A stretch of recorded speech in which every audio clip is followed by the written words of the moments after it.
One of the most remarkable stories of my brother and sisters I have heard with this regards is the story of a woman who lives in the city of Mansoura in Egypt. A lady who said that I came from a very poor family and her husband was absent for one reason or another, and she said my daughter became very ill one particular evening and she began to fever like never before, and I could do nothing for her.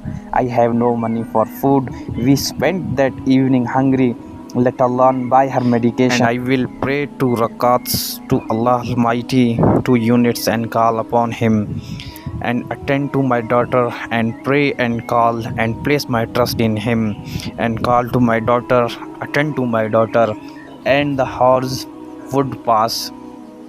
It was now midnight, 12 o'clock, 1 o'clock in the morning. Then they hear a knock on the door. Who is it? It's the doctor. So the lady, she puts on her hijab, she opens the door.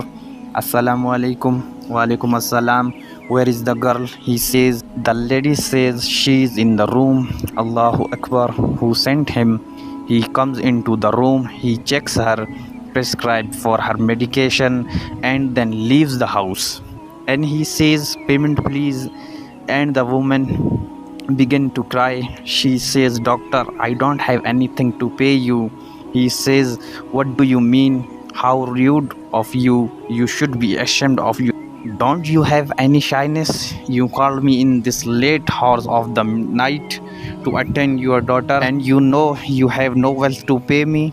She said, doctor, wallahi, I did not call you. I don't even have enough money to buy a phone. We have not even eaten this evening. He said to her, what do you mean you did not call me?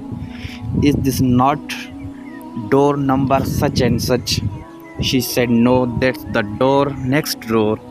The doctor, he began to weep because he understood that was Allah subhanahu wa ta'ala who sent him that way. He said, please let me go back inside. What is your story? Who are you? How did this happen? And she explained the story. He understood.